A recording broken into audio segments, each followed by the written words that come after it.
નમસ્કાર વિદ્યાર્થી મિત્રો, દરેકનું હાર્દિક સ્વાગત છે. ધોરણ 11 મિત્રો, જેની અંદર ભૂગોળ સ્વાધ્યાયનું સંપૂર્ણ સોલ્યુશન જોઈશું. Chapter number 13 જીવાવરણ. અગાઉના દરેક ચેપ્ટરનું સ્વાધ્યાય સોલ્યુશન મુકાઈ ગયું છે, જેની સંપૂર્ણ લિંક્સ આ વિડીયો ડિસ્ક્રિપ્શનમાં મળી રહેશે. તે પહેલાં જો ચેનલમાં નવા છો તો ફટાફટ સબસ્ક્રાઇબ કરી તમારા મિત્રોને અવશ્યપણે શેર કરશો. મિત્રો, અન્ય વિષયના અથવા તો પછી અન્ય તમારા જે ચેપ્ટર્સના સંપૂર્ણ સ્વાધ્યાય સોલ્યુશનની લિંક આ વિડીયો ડિસ્ક્રિપ્શનમાં મળી રહેશે. પહેલો છે પ્રશ્ન 1 છે. નીચેના પ્રશ્નોના સવિસ્તર ઉત્તર લખો. જેમાં પહેલો પ્રશ્ન છે, પારિસ્થિતિક તંત્ર વિસ્તારથી સમજાવો. તો જોઈએ તો કે મૃદાવરણ, જલાવરણ, વાતાવરણ અને જીવાવરણ આ ચારેય આવરણો મળીને પૃથ્વીનું પારિસ્થિતિક તંત્ર રચે છે. તેને ઇકોસિસ્ટમ પણ કહેવાય છે. તેની માહિતી આ પ્રમાણે છે. કુદરતમાં જૈવિક ઘટકો જેવા કે પ્રાણીઓ, વનસ્પતિઓ અને સૂક્ષ્મ જીવો તેઓની આસપાસના નિર્જીવ ઘટકો જેવા કે પાણી, વાયુઓ, જમીન, પ્રકાશ વગેરે સાથે જટિલ રીતે જોડાઈને એક સ્વયં સંચાલિત તંત્રની રચના કરે છે, જેને આપણે પારિસ્થિતિક તંત્ર કહે છે. આ તંત્રને આબોહવા, ભૂપૃષ્ઠ, જમીન અને સજીવો એ 4 મુખ્ય પરિબળ નિર્ણાયક અસર કરે છે. જીવાવરણ પૃથ્વી સપાટીથી લગભગ 26 કિમી ઊંચાઈ સુધી ફેલાયેલું છે. સાગર સપાટીથી લગભગ 9 કિમી ઊંડાઈ સુધી મોટા ભાગની જીવસૃષ્ટિ આવેલી છે. તેમાં દરિયા, વનસ્પતિઓ અને સમુદ્રી જીવોનો સમાવેશ થાય છે. ભૂસપાટી નીચે કેટલીક મીટર ઊંડે સુધી પણ જીવાવરણ વ્યાપ્ત છે. પારિસ્થિતિક તંત્રના મુખ્ય 2 પ્રકાર છે, જેની અંદર પહેલો છે પાર્થિવ પારિસ્થિતિક તંત્ર અને બીજો છે જલીય પારિસ્થિતિક તંત્ર. ઘાસના પ્રદેશો, અર્ધશુષ્ક પ્રદેશો, રણ પ્રદેશો, ટાપુઓ વગેરેનો પાર્થિવ પારિસ્થિતિક તંત્રમાં સમાવેશ થાય છે, જ્યારે તળાવ, સરોવર, જલપ્લાવિત વિસ્તાર, નદી અને નદીનો મુક્ત ત્રિકોણ પ્રદેશ, સમુદ્ર જળનો વગેરેનો જલીય પારિસ્થિતિક તંત્રમાં સમાવેશ થાય છે. પારિસ્થિતિક તંત્રના કાર્યોની વનસ્પતિ અને પ્રાણીની પ્રજાતિઓની વૃદ્ધિ અને પુનર્જીવિત થવાની ક્રિયા સાથે કોઈને કોઈ રીતે સંબંધ હોય છે. જળચક્ર, કાર્બન ચક્ર, ઓક્સિજન ચક્ર, નાઇટ્રોજન ચક્ર, ઉર્જા ચક્ર વગેરે દ્વારા પારિસ્થિતિક તંત્રનું નિયમન થાય છે. દરેક જીવ આ જીવચક્રની યોગ્ય કાર્યક્ષમતામાં સાથે સંપૂર્ણપણે સંકળાયેલી છે. પ્રશ્ન નંબર 2, આહાર શૃંખલા મુદ્દાસર લખો. પ્રત્યેક સજીવને શરીરતંત્ર જાળવી રાખવા માટે નિશ્ચિત માત્રામાં ખોરાકની જરૂર પડે છે, અને તે માટે સજીવો એકબીજા પર આધાર રાખે છે. જેમ કે ગાય, ભેંસ જેવા તૃણાહારી પ્રાણીઓ ઘાસ પર આધાર રાખે છે, તો વાઘ, સિંહ જેવા માંસાહારી પ્રાણીઓ તૃણાહારીઓ પર આધાર રાખે છે. ચામડી, ગીધ વગેરે જે છે એ મૃત પ્રાણીઓના અવશેષો પર નપે છે. તેને વિઘટકો કહે છે. આ શૃંખલામાં રૂપાંતર થયા કરે છે. તેને આહાર શૃંખલા કહે છે. આ શૃંખલાને પ્રત્યેક કડીને પોષણ કડી કહે છે. વનસ્પતિઓ સૂર્યપ્રકાશની હાજરીમાં પ્રકાશ સંશ્લેષણ પ્રક્રિયાની મદદથી પોતાના માટે જરૂરી કાર્બોહાઈડ્રેટ્સ ઉત્પન્ન કરે છે. આ વનસ્પતિ સૂર્યપ્રકાશમાંથી સર્વપ્રથમ ઉર્જા શક્તિનું ઉત્પાદન કરે છે. તેથી તેને પ્રાથમિક અથવા પછી સ્વ ઉત્પાદકો કહે છે. આમ સમગ્ર વનસ્પતિ સૃષ્ટિ પોતે જ ઉત્પન્ન કરેલી ઉર્જા પર નભે છે. કેટલાક જે જંતુઓ તથા પ્રાણીઓ ખોરાક તરીકે વનસ્પતિનો ઉપયોગ કરે છે, પરંતુ તેઓ તેને પોતે ઉત્પન્ન કરતા નથી. અન્ય ઘટકો દ્વારા ઉત્પન્ન કરવામાં આવેલા ખોરાક ઉપર આવા પ્રાણીઓ નભે છે. વનસ્પતિનો આહાર તરીકે ઉપયોગ કરતા પ્રાણીઓને તૃણાહારી પ્રાણીઓ કહે છે. ગાય, ભેંસ, બકરી વગેરે આ કક્ષામાં આવે છે. તેને પ્રાથમિક ઉપભોક્તા પણ કહે છે. માંસનો ખોરાક તરીકે ઉપયોગ કરતા પ્રાણીઓને માંસાહારી પ્રાણીઓ કહે છે. સિંહ, વાઘ, ચિત્તો, દીપડો વગેરે માંસાહારી પ્રાણીઓ છે. આ માંસાહારી પ્રાણીઓ તૃણાહારી પ્રાણીઓ પર નભે છે. આ પ્રાણીઓ દ્વિતીય ઉપભોક્તાની કક્ષામાં આવે છે. તૃણાહારી અને માંસાહારી પ્રાણીઓનો ખોરાક તરીકે ઉપયોગ કરતા ઉપભોક્તા માટે મિશ્રાહારી પ્રાણીઓનો સમાવેશ થાય છે. મનુષ્ય, કૂતરા વગેરે આ કક્ષામાં આવે છે. તેઓને તૃતીયક ઉપભોક્તા કહે છે. જે પ્રાણીઓ વનસ્પતિ તેમજ મૃત પ્રાણીઓના અવશેષો, સડી ગયેલો ખોરાક વગેરેનો ખોરાક તરીકે ઉપયોગ કરે છે, તેને વિઘટકો કહે છે. ચામડી, ગીધ, ઉધઈ વગેરે આ કક્ષામાં આવે છે. આમ વનસ્પતિએ સૂર્યમાંથી લીધેલી સૌર ઉર્જા, તૃણાહારી પ્રાણીઓ, માંસાહારી પ્રાણીઓ, વિઘટકો એ શૃંખલામાં રૂપાંતર થયા કરે છે. તેને આહાર શૃંખલા કહે છે. આ શૃંખલાને પ્રત્યેક કડીને પોષણ કડી કહે છે. પ્રશ્ન 3, જૈવ વિવિધતાનું જતન કરવાના ઉપાયો.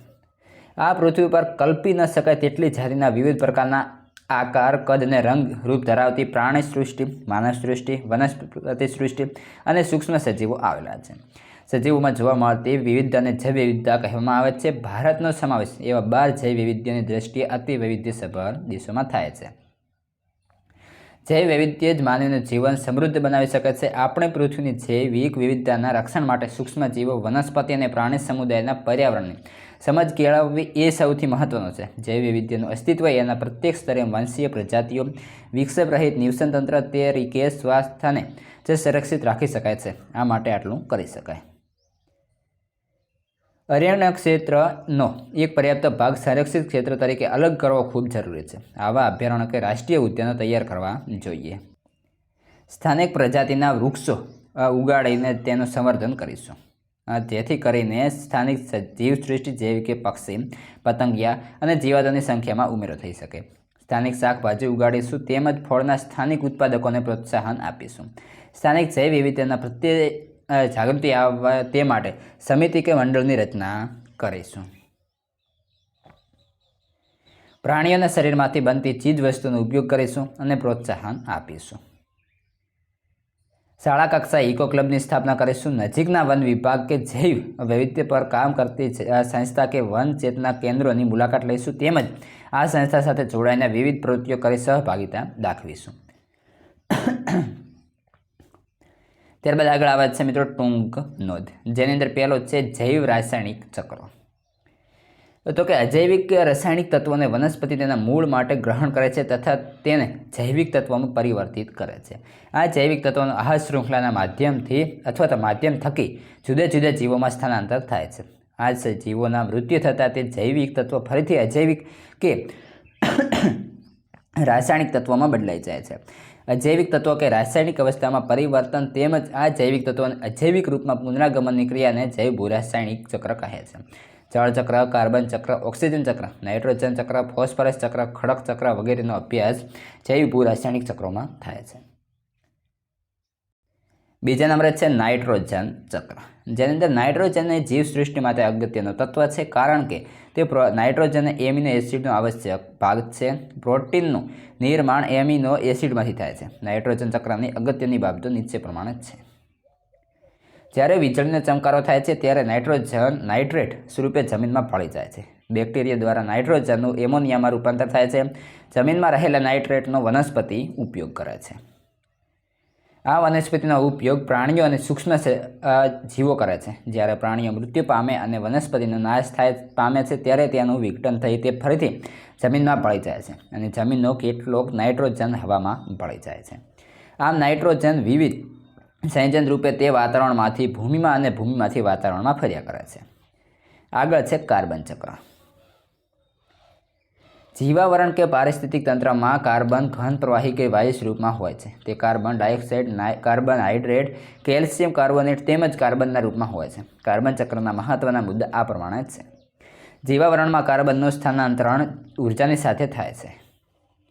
મનુષ્ય તેમજ અન્ય સજીવો શ્વસન ક્રિયા દરમિયાન ઓક્સિજન ગ્રહણ કરે છે અને કાર્બન ડાયોક્સાઇડ બહાર કાઢે છે, જે વાતાવરણમાં ભળી જાય છે. વનસ્પતિ વાતાવરણમાંથી કાર્બન ડાયોક્સાઇડ ગ્રહણ કરી કાર્બોહાઈડ્રેટ્સનું નિર્માણ કરે છે. નિર્જીવ વનસ્પતિનું વિઘટન થઈ કાર્બન ડાયોક્સાઇડ વાતાવરણમાં ભળી જાય છે. આ જ રીતે અશ્મિભૂત ઈંધણ એટલે કે કોલસો, પેટ્રોલિયમ વગેરે અને લાકડો સળગાવતા કાર્બન ડાયોક્સાઇડ ઉત્પન્ન થાય છે, જે વાતાવરણમાં ભળી જાય છે. આમ જુદી જુદી અવસ્થાઓ પ્રાપ્ત કરી કાર્બન ચક્ર પૂરું થાય છે. આગળ છે ઓક્સિજન ચક્ર. સમગ્ર જીવસૃષ્ટિ માટે ઓક્સિજન ખૂબ જ અગત્યનું તત્વ છે, કારણ કે ઓક્સિજન એ તત્વ છે જેના દ્વારા સજીવોનું જીવન શક્ય બને છે. ઓક્સિજન ચક્રના મહત્વના મુદ્દા આ પ્રમાણે રહેશે. પહેલો છે વનસ્પતિ અને પ્રાણીઓ શ્વસન દરમિયાન હવામાંથી ઓક્સિજન લે છે અને કાર્બન ડાયોક્સાઇડ બહાર કાઢે છે. વનસ્પતિ તેમનો ખોરાક બનાવવાની પ્રક્રિયા દરમિયાન સૂર્યપ્રકાશની હાજરીમાં પ્રકાશ સંશ્લેષણ થકી વાતાવરણમાંના કાર્બન ડાયોક્સાઇડનો ઉપયોગ કરે છે અને વાતાવરણને ઓક્સિજન આપે છે. આમ ઓક્સિજન ચક્ર ચાલ્યા કરે છે. ત્યારબાદ છે પ્રશ્ન 3. નીચે પ્રશ્નના એક એક વાક્યની અંદર ઉત્તર આપવાના છે. પહેલો પ્રશ્ન રહેશે ગુજરાતમાં આવેલા જૈવ ભૌગોલિક પ્રદેશો જણાવો. તો કે રણ પ્રદેશ, અર્ધશુષ્ક પ્રદેશ, પશ્ચિમ ઘાટ પ્રદેશ અને દરિયા કિનારાનો પ્રદેશ વગેરે ગુજરાતમાં આવેલા જૈવ ભૌગોલિક પ્રદેશો છે. બીજો પ્રદેશ છે ભારતમાં આવેલા જૈવ ભૌગોલિક પ્રદેશોની યાદી તૈયાર કરો. ભારતમાં 10 જૈવ ભૌગોલિક પ્રદેશો આવેલા છે. ટ્રાન્સ હિમાલય પ્રદેશ, ભારતીય રણ પ્રદેશ, અર્ધશુષ્ક પ્રદેશ, પશ્ચિમ ઘાટ, દક્ષિણનો દ્વીપકલ્પ, ગંગા કિનારાના મેદાનો, ઉત્તર પૂર્વ ભારત, તે ઉપરાંત ટાપુઓ અને જિનારના મેદાનો. આગળ છે પ્રશ્ન 3. પારિસ્થિતિક તંત્રમાં કયા આવરણનો સમાવેશ થાય છે? પારિસ્થિતિક તંત્રમાં મૃદાવરણ, જલાવરણ, વાતાવરણ અને જીવાવરણનો સમાવેશ થાય છે. પ્રશ્ન 4. પ્રાથમિક અથવા સ્વ ઉત્પાદકો કોને કહે છે? જે સજીવો સૂર્યપ્રકાશમાંથી સર્વપ્રથમ ઉર્જા શક્તિનું ઉત્પાદન કરે છે તેમને પ્રાથમિક અથવા સ્વ ઉત્પાદકો કહે છે. જેમ કે વનસ્પતિ સૂર્યપ્રકાશમાંથી સર્વપ્રથમ ઉર્જા શક્તિનું ઉત્પાદન કરે છે, તો તે પ્રાથમિક અથવા સ્વ ઉત્પાદક ગણાય. આગળ છે પ્રાથમિક ઉપભોક્તા કોને કહે છે? વનસ્પતિનો આહાર તરીકે ઉપયોગ કરતા પ્રાણીઓને પ્રાથમિક ઉપભોક્તા કહે છે. પ્રશ્ન 4 છે નીચેના પ્રશ્નો માટે આપેલા વિકલ્પોમાંથી સાચો વિકલ્પ પસંદ કરીને આપણે જવાબ લખવાનો રહેશે. તો પહેલો છે જીવસૃષ્ટિનું અસ્તિત્વ વાતાવરણમાં કેટલા કિમી સુધી જોવા મળે છે? તો તેની અંદર આપણો જવાબ આવશે બી 26 કિમી. બીજું છે વીજળીનો ચમકારો એ કયા જૈવ રાસાયણિક ચક્ર સાથે જોડાયેલી ઘટના છે? તો તેની અંદર જવાબ આવશે નાઇટ્રોજન. ત્યારબાદ છે આગળ પ્રકાશ સંશ્લેષણ દરમિયાન વનસ્પતિ કયો વાયુ વાતાવરણમાં છોડે છે? તો ત્રીજા અંદર સી ઓક્સિજન. 4 છે સૌર ઉર્જાનું તૃણાહારી પ્રાણીઓ માંસાહારી પ્રાણીઓ વિઘટકો એ શૃંખલામાં રૂપાંતર થયા કરે છે તેને શું કહે છે? તો તેનો જવાબ આવશે આહાર શૃંખલા. 5 છે જૈવ વિવિધતાની દ્રષ્ટિએ અતિ સમૃદ્ધ દેશોની સંખ્યા કેટલી છે? તો આવશે 12. મિત્રો સંપૂર્ણ જે MCQ છે તમે જોઈ સારી રીતે તમારા નોટબુકની અંદર લખી લેશો. હવે આગળના ચેપ્ટરનું જે સોલ્યુશન છે આ વિડીયોના ડિસ્ક્રિપ્શનમાં વોટ્સએપ ટેલિગ્રામની લિંક આ વિડીયોના ડિસ્ક્રિપ્શનમાં અને આપણે જે છે અન્ય વિષયના પણ સોલ્યુશન ઉપલબ્ધ છે સંપૂર્ણ તમને આપણી ચેનલ પર મળી રહેશે. જેથી કરી આપણી ચેનલ સાથે જોડાયેલા રહેશો. તમારા મિત્રોને પણ અવશ્યપણે શેર કરશો.